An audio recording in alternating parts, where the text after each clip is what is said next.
একে দেখে তো বেশ চেনা চেনা মনে হচ্ছে। হ্যাঁ রে, আমারও এই একই মনে হচ্ছে। কে হতে পারে? হ্যাঁ, মনে পড়েছে। এ তো আমাদের গ্রামের রুদ্র, যে কিনা বছর দুয়েক আগে চাকরির খোঁজে শহরে গিয়েছিল। হ্যাঁ, মনে পড়েছে। এ তো সেই রুদ্র রে। হ্যাঁ চল, তাড়াতাড়ি চল, নিশিকান্ত কাকাকে খবর দিতে হবে। এ বুড়ো বয়সে এত বড় ধগল কি তিনি সামলাতে পারবি? পরিস্থিতির শিকার সামলাতে না পারলেও যে মানতেই হবে, এটা তোর অস্বীকার করতে পারবে না। হ্যাঁ, গৌতম একেবারে ঠিকই কথা বলেছে। আর দেখ না, তাকে না বলে তো আর কোনো উপায়ও নেই। গ্রামের একটি মানুষও তো লাশটির আশেপাশে যাচ্ছে না, সকলেই দূর থেকেই চোখ মেলে দেখছে। তাই চল, তাড়াতাড়ি চল।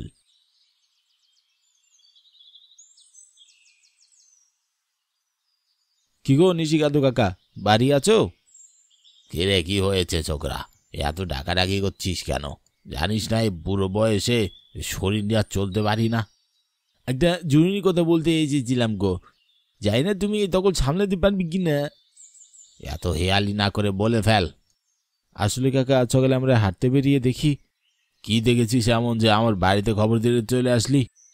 আসলে কাকা, বলছিলাম কি, শৈলপাড়ার যে মাঠটা রয়েছে সেখানে বড় গাছটার সাথে তোমার ছেলে রুদ্র অ্যাক্সিডেন্ট করে মারা গেছে। এখনও তার মৃতদেহটি শৈলপাড়ার মাঠে পড়ে রয়েছে। হায় রে, কে কি সর্বনাশ হলো আমার সোনার টুকরা ছেলেটার।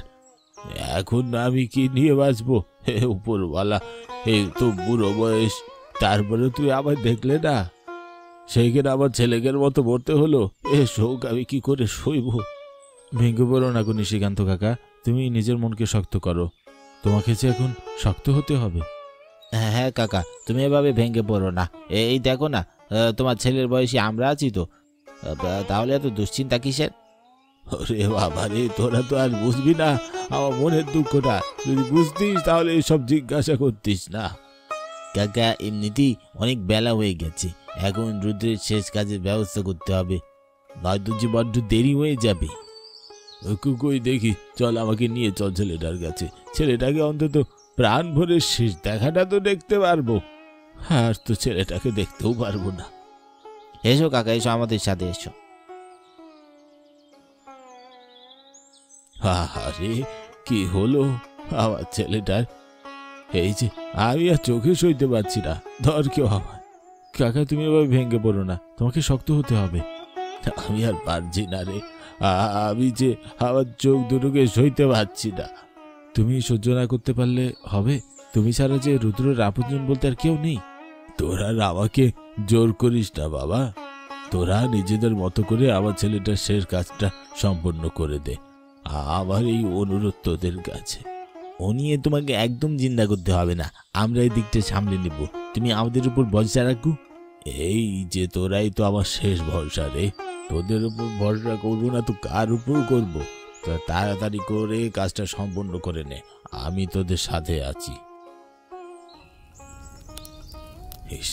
আমার পূর্বে যে ছেলেটার শাস্তি হবে আমি ভাবতেও পারিনি। বাবা রে, তুই বেঁচে থাকতে কখনো সুখ দিতে পারিনি তোকে, তুই ওপারে গিয়ে সুখে থাকিস বাবা। কি ক্ষতি করেছিলাম আমি তোর? কেন তুই আমাকে মেরে ফেললি? কেন? আজ তোকে উত্তর দিতে হবে।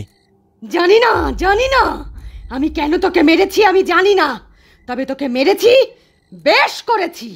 না, তুই কাজ করিসনি, তুই অন্যায় করেছিস, আর তোকে এর খেসারত দিতেই হবে একদিন।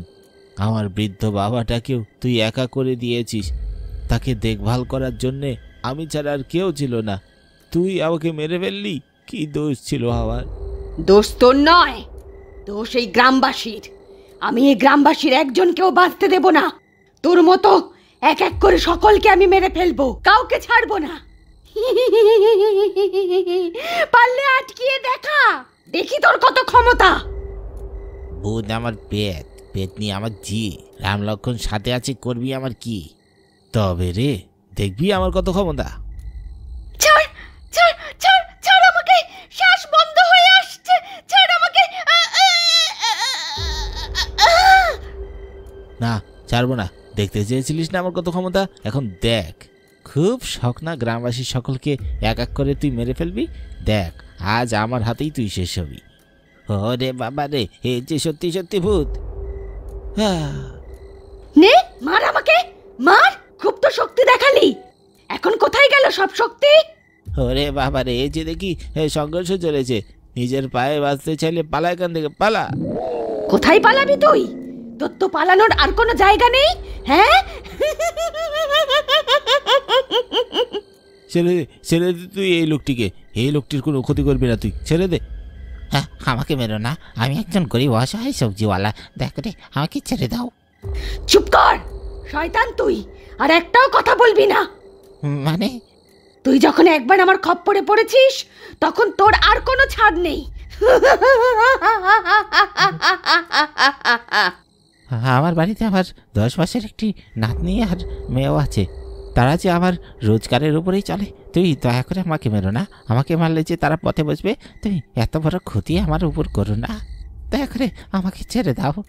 কোনো লাভ নেই, তোকে যে মরতেই হবে। আমি কাউকে ছাড়বো না, কাউকে না। দয়া করে আমাকে ছেড়ে দাও। ছেড়ে দে এই লোকটিকে, ছেড়ে দে। শেষবারের মতো বলছি, ছেড়ে দে, নয়তো ভালো হবে না। কি করবি তুই আমার? কিচ্ছু করতে পারবি না। দেখ, তোর সামনে আমি এই লোকটিকে মেরে ফেলবো, তুই এটা শুধু দেখবি, কিচ্ছু করতে পারবি না।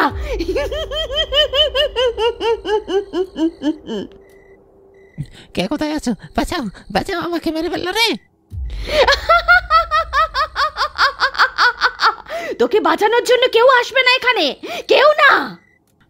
দয়া করে আমাকে, দরকার বলে সারা জীবন গোলাম হয়ে থাকবো, তারপরে আমাকে ছেড়ে দাও। আমার ভীষণ কষ্ট হচ্ছে, ছেড়ে দাও। এই, তুই একদমই ঠিক করলি না। এভাবে তুই অসহায় মানুষদের প্রাণ নিতে পারিস না। এজন্য তোকে একদিন খেসারত দিতে হবে, আমি বলে দিলাম।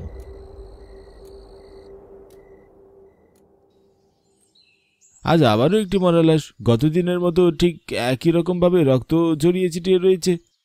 তবেই দেখে মনে হচ্ছে যেন খুন হয়েছে। ঠিক বলেছিস রাকেশ, এ কথা আমার মাথাতেই ঘুরপাক খাচ্ছিল। কেমন অস্বাভাবিক কেমন লোকটি মরেছে। তবে চিন্তার বিষয় যে লোকটিকে একদমই চেনা যাচ্ছে না, পুরো মুখটি যেন থেতলিয়ে দিয়েছে। হ্যাঁ, এটাই তো সমস্যা। লোকটিকে এখন আমরা চিনব কি করে, আর তার বাড়িতে খবর দিব কি করে? কি হচ্ছে এই গ্রামে? পরপর দুটো লাশ, তাও আবার একই জায়গা থেকে। রহস্যটা কি? জানি না গ্রাম প্রধান মশাই, এটি তো আমাদেরও একই প্রশ্ন।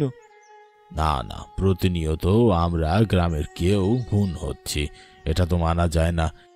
এর পেছনে রহস্য খুঁজে বের করতে হবে, নয়তো মানুষ দুদিন পরে পরে এভাবে কাকতালীয়ভাবে মারা যাবে। আমার মনে হচ্ছে আমাদের গ্রামের উপর কারো বদনজর পড়েছে। তা তো পড়েছেই, এ তো আর অস্বীকার করা যায় না। তাই আমাদের সকলকে একটু সতর্ক থাকতে হবে। তবে আমি ভাবছি অন্য কথা, রাতের বেলা এই জায়গায় ঠিক কি হয়? এটি যদি আমরা জানতাম তাহলে কি আর মুখ বন্ধ করে বসে থাকতাম?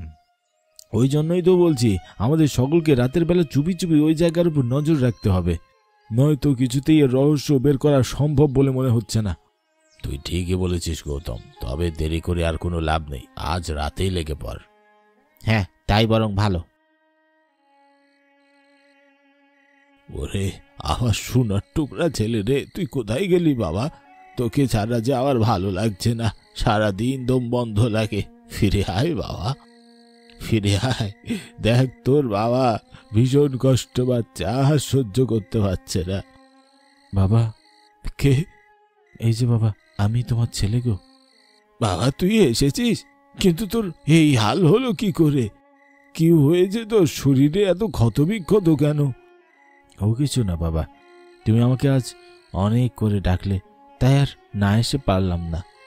বাবা রে, তোকে যে বড্ড দেখতে ইচ্ছা করে, তুই কেন আমাকে একা ফেলে রেখে গেলি? তুই তো জানিস তুই ছাড়া পৃথিবীতে আর কেউ নেই। আমি যে পরিস্থিতির শিকার, চাইলেও যে আর আমি কিচ্ছু করতে পারি না। আজ আসি বাবা, আমার সময় শেষ হয়ে গেছে। মানে কই যাবি বাবা? যেখানে আমি থাকি, যেখানে আমাকে থাকতে হয়। না তুই যাস না বাবা, তুই এখানেই থাক। এই যে সম্ভব নয় বাবা, এরকমটা আর যে কোনোদিন সম্ভব হবে না। কোথায় গেলি রে রুদ্র, কোথায় গেলি? ফিরে আয় বাবা, ফিরে আয়। তোদের কি মনে হচ্ছে ওই মাঠটিতে গেলে আজ কিছু ক্লু পাবো? আমার তো মনে হচ্ছে আমরা 100 ভাগ 100 ভাগ সকল রহস্য ওই মাঠেই লুকিয়ে আছে। ঠিকই বলেছিস, চল, বেশ রাত হয়েছে, এটি মোক্ষম সুযোগ রহস্য খুঁজে বের করার। আজ শুধুমাত্র তোদের জন্য আমার বাবা এদিনের পর এভাবে কষ্ট পাচ্ছে, অসুখে সে কাতরাচ্ছে, তাকে দেখাশোনার জন্য একটু মানুষ নেই। বেশ হয়েছে। কি বললি? তোর এত বড় সাহস? ওই দেখ গৌতম, কি হচ্ছে ওইখানে? কথা বলিস না, চুপচাপ শোন ওরা কি বলছে, শব্দ করিস না। আমার এখন আর বিন্দু পরিমাণ কোনো মায়া দয়া নেই মানুষের প্রতি। এখন শুধু প্রতিশোধের আগুন আমার শরীরে জ্বলছে দাউ দাউ করে। প্রতিনিয়ত এই প্রতিশোধের আগুন আমাকে কুড়ে কুড়ে খাচ্ছে। কিসের প্রতিশোধ? কে কে কথা বললো? কে? এ কি করলি রে রবিন, সর্বনাশ করলি যে। মুখ ফুচকে বেরিয়ে গেছে রে, আমি ইচ্ছে করে বলিনি। সামনে আয়, সামনে আয় বলছি। কে কথা বলেছিস? সামনে আয়।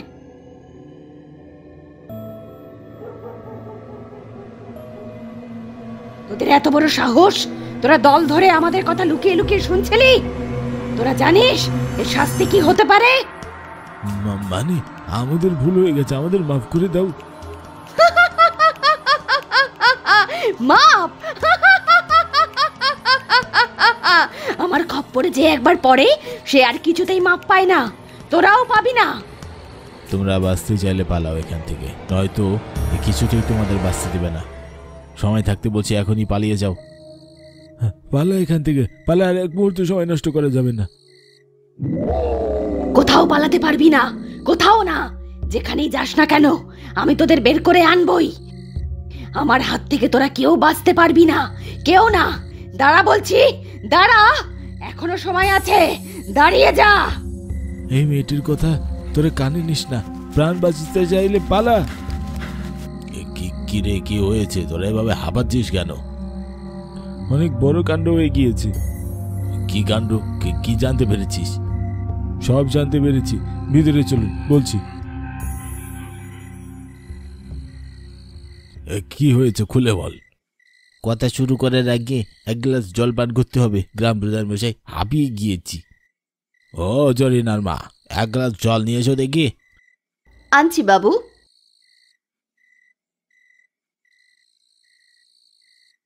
এই নাও বাবু, কে জল খাবে? আমাকে দিন। এখন শুরু কর দেখি। বলছি, আমরা তিনজন একসাথে যখন মাঠের কাছাকাছি পৌঁছালাম, তখনই দেখলাম দুজন বিভৎস চেহারা দেখতে একে অপরের সাথে তর্ক বিতর্ক করছে। আমরা কান পেতে শোনার চেষ্টা করলাম, কিন্তু তখনই বুঝলাম একজন বিভৎস চেহারার লোকটি ছিল রুদ্র। সে বারবার জানতে চাইছিল তাকে কেন মারা হয়েছে, কিন্তু বিভৎস দেখতে মেয়েটি কিচ্ছু উত্তর দেয় না। এক মুহূর্তে মেয়েটি আমাদেরকে দেখতে পেয়ে আমাদের উপর আক্রমণ করার চেষ্টা করে, কিন্তু সেই সময় রুদ্র আমাদের বলে প্রাণ বাঁচাতে চাইলে যেন আমরা সেখান থেকে দৌড়ে পালাই। তার কথা মতো আমরা প্রাণপণে দৌড়ে ছুটে আসি। ও আচ্ছা, বুঝলাম। তবে এর সমাধান কি? এই সমাধান আমার কাছে একটি আছে। কি সমাধান? আমাদেরকে একজন তান্ত্রিককে নিয়ে ওই মাঠটিতে যেতে হবে, তিনি একমাত্র যিনি সমাধান দিতে পারেন। হ্যাঁ, ঠিকই বলেছিস। তবে আমরা কাল সন্ধ্যায় তান্ত্রিক মশাইকে নিয়ে সেখানে যাব।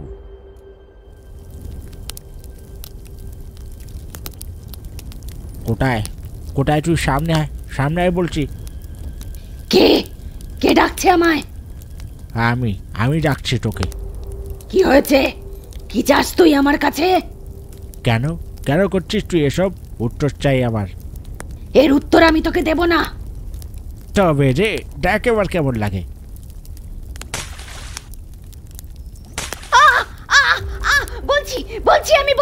বলছি কেন করছিস বল। আজ থেকে অনেক বছর আগে আমি যখন জীবিত ছিলাম, তখন রোজ রাতে আমার শাশুড়ি আর স্বামী মিলে আমাকে অত্যাচার করত। এর কারণ আমি কালো। ঠিকমতো খেতে, ঘুমোতে, শুতে দিত না। উঠতে বসতে কথা শোনাতো আর লাঠি দিয়ে মারতো। আমি এই গ্রামের গ্রাম প্রধান থেকে শুরু করে সকলের কাছে অভিযোগ করেছিলাম, কিন্তু কেউ আমার অভিযোগের বিচার করেনি। এভাবে চলতে চলতে একদিন আমার শাশুড়ি আমার প্রতি খুব ক্ষোভ নিয়ে ভাতের সাথে বিষ মিশিয়ে আমাকে মেরে ফেলে। এরপরে এ কথা লুকোতে তারা মা ছেলে মিলে আমাকে এই মাঠের মাঝখানে পুঁতে দেয় আর সকলকে বলে আমি পালিয়ে গিয়েছি অন্য পরপুরুষের সাথে। তুই কি তাদের মেরে তোর প্রতিশোধ নিসনি? হ্যাঁ, নিয়েছি। তাহলে এই গ্রামবাসীর প্রতি তোর একটু কিসের ক্ষোভ? কি করেছে গ্রামবাসী তোর? আমার বিপদের সময় এই গ্রামবাসীরা কেউ একজনও আমার দিকে এগিয়ে আসেনি। সকলেই নিজের স্বার্থের পেছনে ছুটেছে, কেউ আমার কথা একবারও ভাবেনি। তাই আমি এই গ্রামবাসীর কাউকে ছাড়বো না, কাউকে না। না, তুই এই কাজ করতে পারবি না, এ অন্যায়। না, এ কোনো অন্যায় নয়। আমি যা করতে চাই তা আমাকে করতে দে তান্ত্রিক, নয়তো আজ তোকেই মারবো। কি বললি? তুই আমাকে মারবি? এত বড় স্পর্ধা তোর? দেখবি আমি তোকে কি করব। এর আগে তুই আমার হাতে বিনাশ হবি। ভালোই ভালোই বললাম, শুনলি না তো? এবার দেখ কেমন লাগে।